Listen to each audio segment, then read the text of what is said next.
So we're just out here.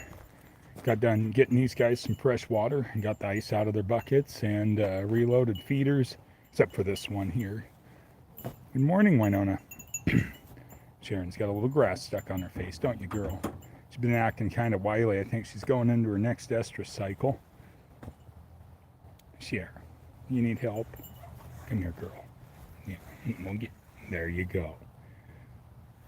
You're kind of testy lately, huh? Is that Buck chasing you around, huh, girl? Yeah. Well, wait for some folks to get on here. Kick back and enjoy the view of the goats. They're just munching away on their fresh hay here.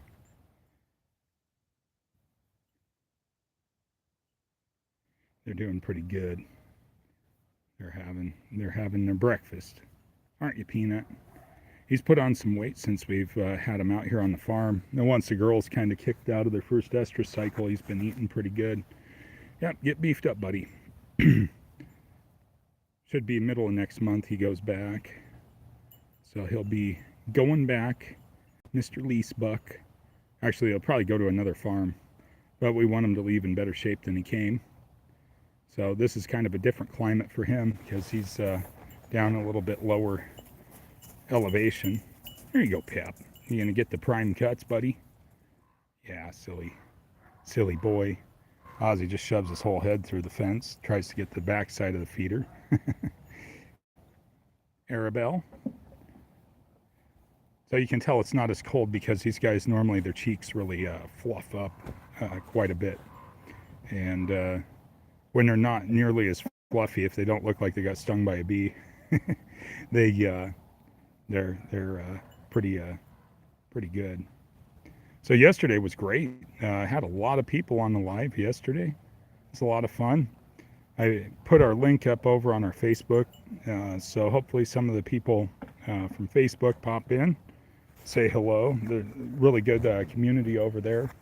Outside of the, there's always going to be people that aren't so great, but they're not a part of our community. So we have a really good Facebook community.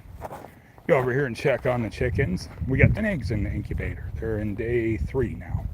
So we are, let's see, 18 days and counting to the next hatch. We got a line on some silky hens. And so we're going to go pick them up. Some of them were born last spring, so they're already mature. But being as sensitive as they are, it gets to be a little bit precarious. Got some pellets out. Do a little scratch and dig forage. We got some kind of mixed grains over there that we threw in for the turkeys. And then Stacy's over there working that over.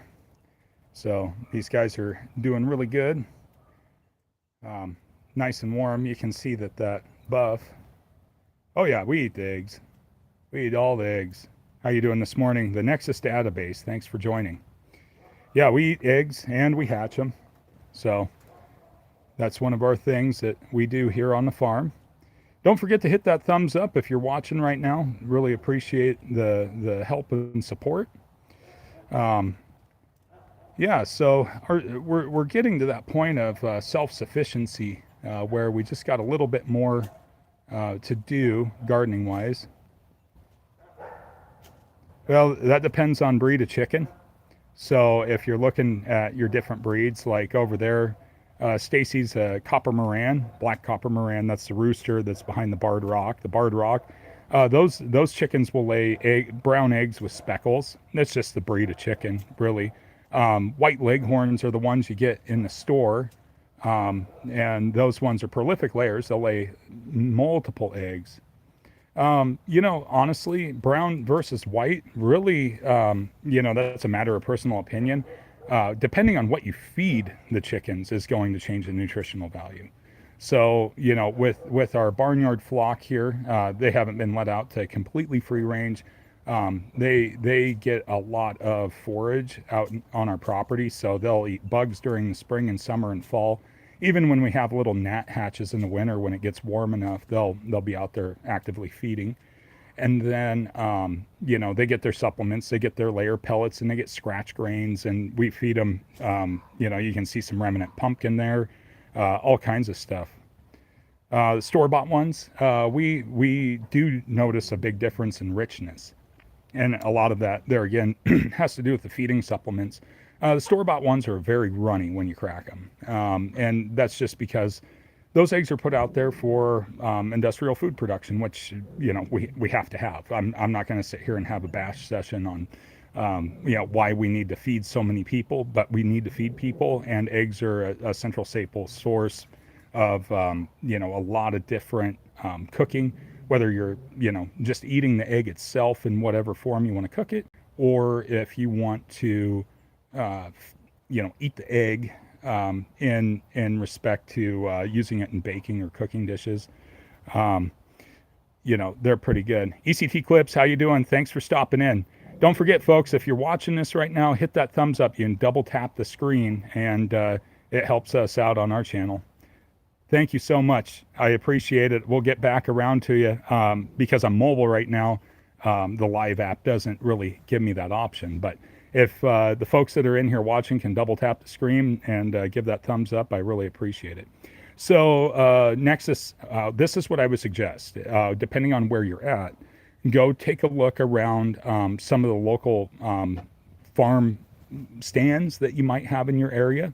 A lot of places, they will either have fresh eggs off the farm, which are completely safe to eat, or if you go like Facebook Marketplace or even Craigslist, there's also CSAs. You can get fresh eggs there. I mean, and keep in mind that a lot of farmers this time of year may or may not have like our barnyard mix egg production like these guys.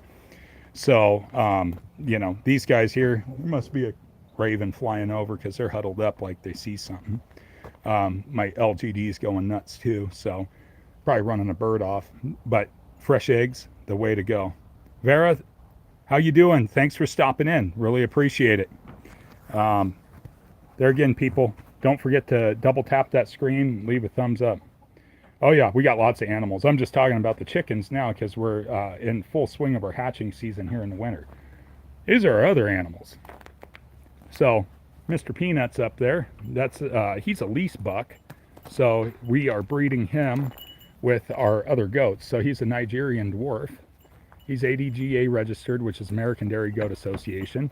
He's a pretty handsome fellow. He's definitely 110% buck. He smells horrible. He's a lot of fun. Yeah, it's just a little farmstead. That's all we got here. Just a little tiny farmstead with all of our animals. This is Wednesday. She's one of our dairy goats. She's actually dried up for the season. Hi, Wednesday. You gonna be jumpy? She's kind of a one-person goat. So my wife milks her and kind of takes care of her. She was rescued out of one situation, and we got her from a lady that was actually leaving enough land to have goats. So she was one of a pair that we got. We got her with her older sister Winona there, and Winona is one of our other dairy goats. Winona actually exhibits a lot of really good features for a dairy goat. She's about 5 years old, and she's got a really nice udder, and she's got nice teats. She milks really well. Yeah, we make chev. We also make butter. We make ice cream. We do all that stuff. So that's Sharon. She's about 8 months old now. She's a registered Alpine. So we bred her with him. So we're going to have ADGA mini Alpines. So they'll be about the size of the Nigerian dwarves with the milk production of this girl. And she'll produce about a half gallon a day at peak production. So she's a pretty good girl. This is Ozzy. He's my pack goat. He's been castrated, and I use him for packing when I go out hunting or whatever. He's a very docile, gentle boy. He's a good boy too. Oh, yeah. He's a very sweet goat, and we love him. So he's a big boy. He's just out roaming the barnyard. Oh, buddy. Yeah. So you notice the absence of horns on some of these goats. And this is a process that happens when they're a kid, and they call it disbudding. No, we don't keep pigs here. I don't like dealing with the rooting and the escaping. So we don't keep pigs. We don't keep cattle. We're not in an ideal area for open grazing. So we have to haul all the feed in for these guys. So, and they, hey, Jake, what's up, dude? Nice to see you. Yeah, I just, I got this channel rolling and doing some lives out here on the farm. Um, but yeah, we don't have ideal grazing land on our property. You can see it's, we're pretty much in a pine forest, and you can see we got snow on the ground. We live way too high up to have prime graze in our area, and so we have to haul in all of our feed. We have about a ton of hay in that little shelter there. Yeah, we do our best with these animals. We do all of our own veterinary work, so we do shots, we do hoof trimming, we do worming, we do all that stuff. This is Arabelle. She's one of our younger Nigerians, and she's a real stout goat. She's been bred with Peanut also. She's got a different color to her. She's recessive red, which is kind of a rare color. Obviously, they call it recessive red. She's about 70 pounds, and she'll be a great milker. You can handle her. You can get kind of underneath of her and everything else. This Peppercorn, he was our first buck born on the farm, and we castrated him just to keep him as a pet because he's just like a little dog. So he's a lot of fun to have. We sell eggs. We can't sell cheese without special licensing. We in Oregon, where we live, you have to have special licensing through the Oregon Department of Agriculture, and you have to have an independent kitchen. Yeah, the city life, Jake, man. It's strange for me, even after living out here for a year in the mountains, because I went back to Portland a couple weeks ago to help a friend with some stuff, and the traffic and the people and everything, I was like, I couldn't get out of there fast enough. Like, I love my friends and stuff like that are there, but it's just way too much. And yeah, the insane traffic. So yeah, we got bears and wildcats out here. Nexus, we actually had a juvenile mountain lion down the road from us the other day, but we have ways to deal with them, namely 30-06, 308, 12 gauge, and then I have this livestock guardian dog. Here's some of our breeder rabbits here. You can't really see them through the mesh. They're pretty friendly. These are Rex New Zealand crosses, so they're a pretty large meat rabbit. Yeah, I got a big one. Yeah, Jake, the traffic is horrible. It's absolutely horrible, and I can't stand it. Yeah, we got quite a few little animals here. So we got a couple breeding bucks that are separated right now. So what do I use for a bear? 30-06. We got black bears here. Unless they come on the property, and we're kind of in close proximity to our neighbors. I have a 12 gauge with slugs and buckshot, so I'm not too worried about anything bear wise. Black bears, I mean, the biggest I've ever seen is probably in the 400-pound class, and that's rare. You're looking at a 250 to 300-pound animal. But the bears really don't come over here and mess with the farm. There's a couple of our turkeys. These are Royal Palms, and we have a tom and a hen. She should start laying in the summer, and then we'll be hatching her eggs out. We hatch these two on the farm. Yeah, and that's why you take out the tube and you just pump them full of lead. That's usually the general course of action. I also keep a 44 Magnum handy, so I don't really worry about the predators too much, though. I've been out here where it's absolutely remote. I've seen plenty of predator tracks. And for the most part, unless the predator's sick or real hungry, don't really have an issue. So, it's one thing to take that many rounds before it dies, and then it's another thing for it to, just be in the process of dying. Usually, yeah, the Thanksgiving turkeys are good. But yeah, usually bears, once you hit them with one 3-inch round of double aught buck, it's usually pretty much lights out. So I don't know where my LGD is. She's out running around. She, yeah, the goats are a lot of fun. So this is our LGD. She's a Great Pyrenees, and this is a big dog, and they're meant for guarding livestock. She's friendly with humans. She does not like anything else, and she doesn't like people she doesn't know. So she's a good girl. Huh, Joe? Yeah, you're a good girl. Yeah, she's a real friendly dog. She does good with the kids, and she stays up all night. So most LGDs are nocturnal, and so we don't really have to worry too much about all of the other stuff, in regards to, the predators. She's got a pretty powerful bite force, and the main reason we got her is we have wolves in our area too. So she does a good job. She's always pretty much on alert. Yeah, that's one thing about farming. So yeah, we butchered one tom for Thanksgiving. We had two toms in the hen, and we said we're going to keep one tom and one hen. We're going to keep the two with the best disposition. And that's just farming in a nutshell. Some of these chickens are getting old and they're not laying.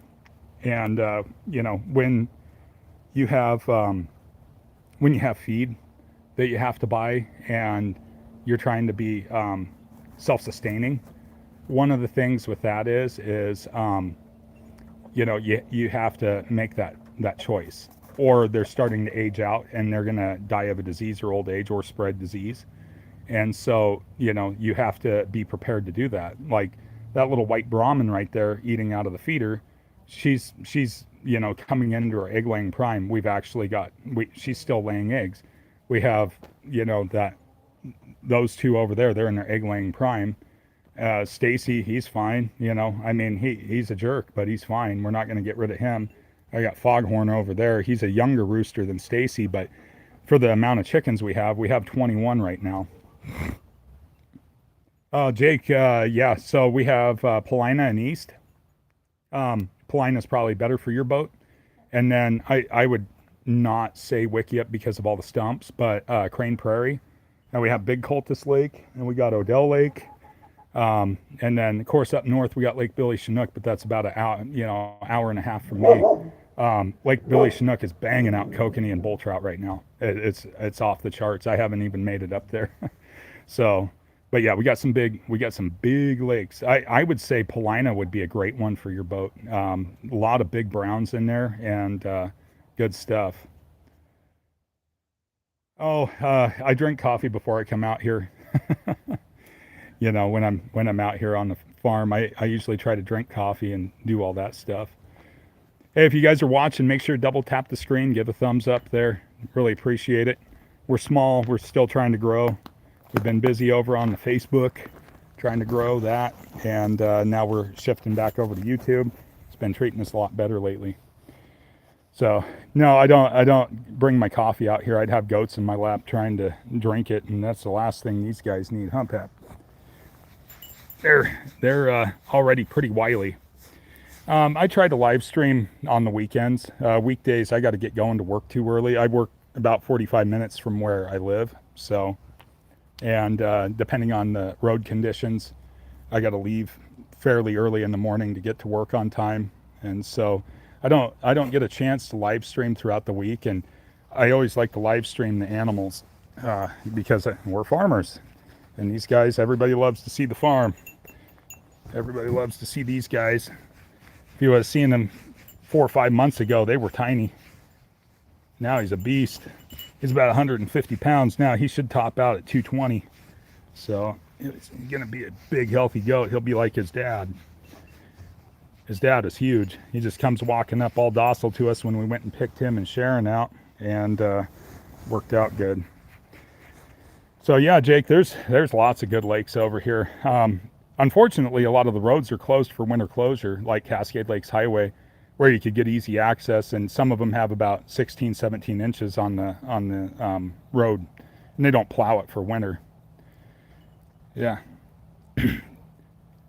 Yeah, we try to do the best we can for these guys. You can see they're pretty happy.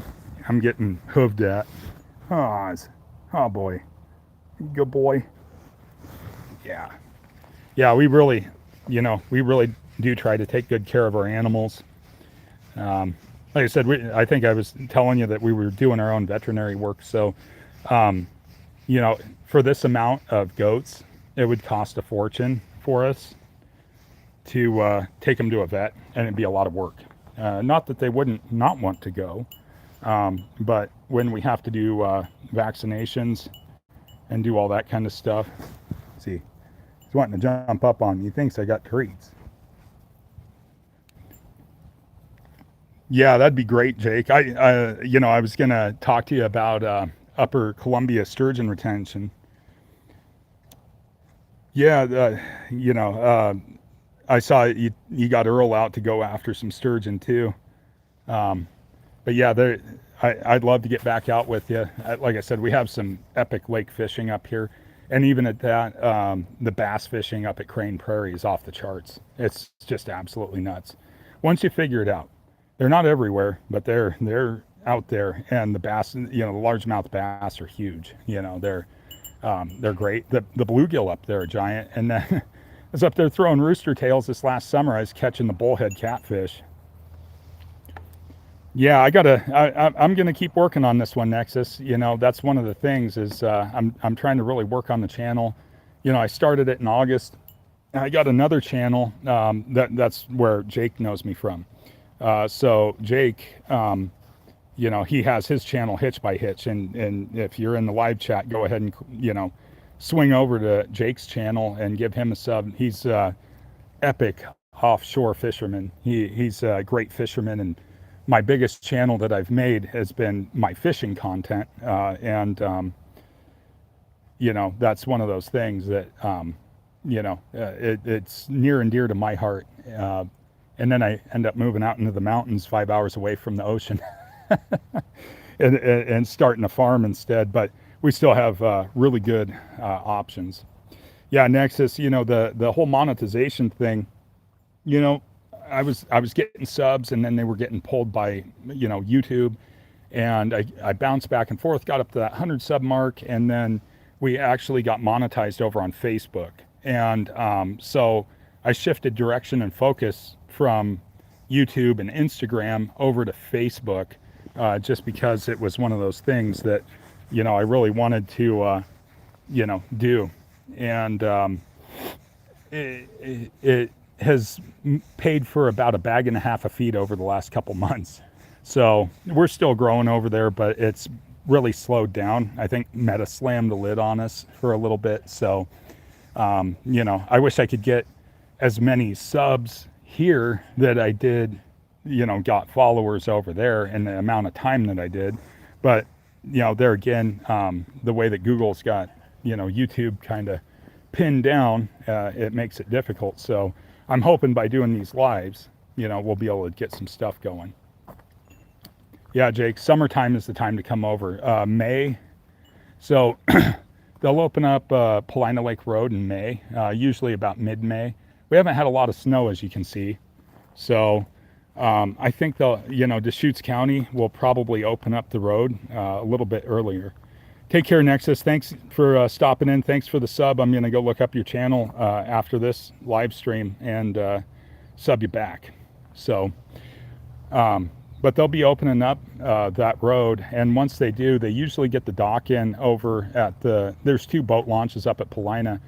And the nice part for your big boat is it's a deep lake. And usually where I'm trolling for kokanee up there is usually at about 60 to 80 feet of water. But the kokanee, this last summer, they were on the surface. I caught some on rooster tails because there's a lot of trout that sit in real shallow water. And, so the kokanee were popping rooster tails up at the top of the water column. It was pretty cool.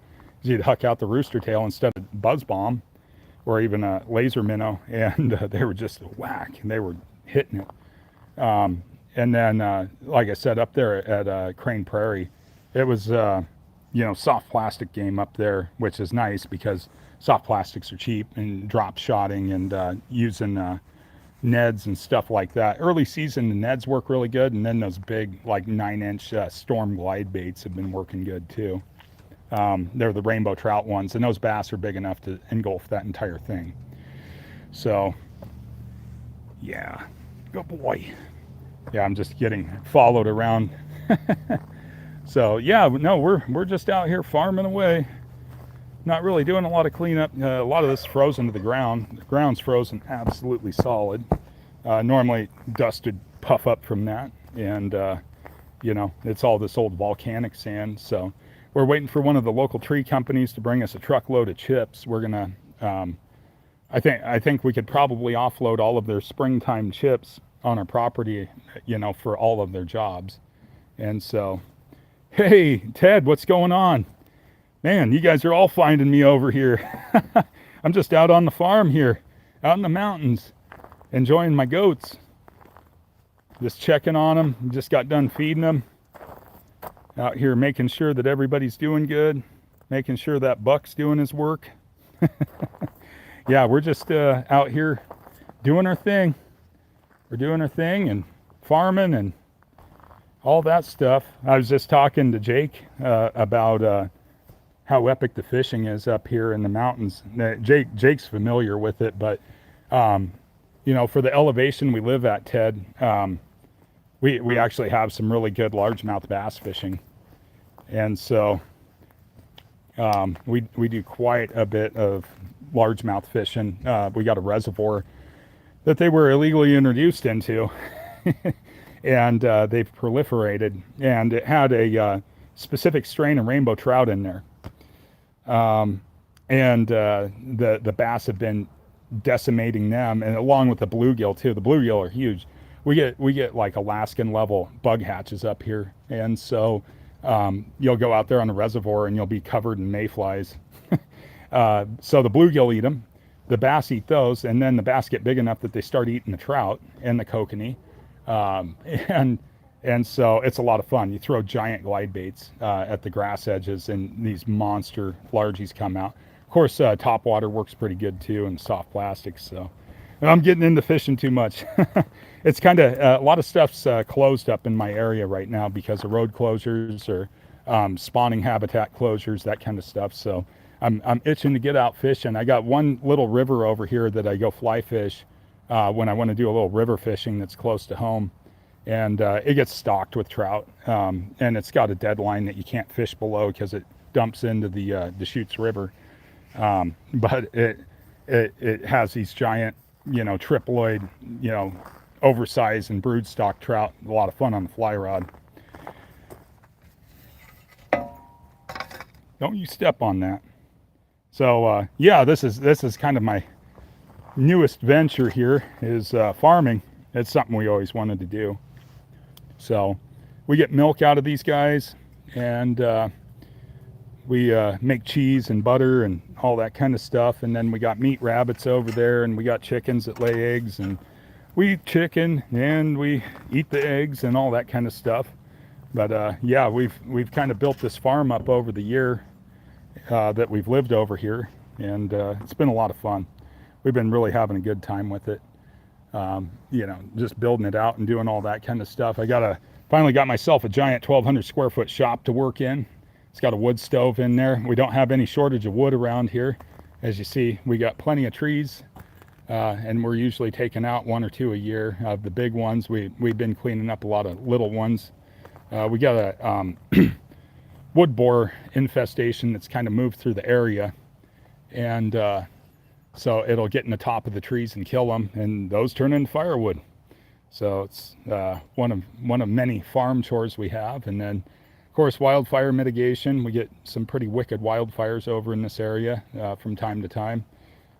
We've had a few very close to us, but luckily not coming through. So, but yeah, we've been just working on building up the farm. We got a nice little area for the kids over there. They got a zip line and tires and all kinds of stuff to go climb on. So they got all kinds of toys. We haven't got any power sports equipment yet, but note that that's yet.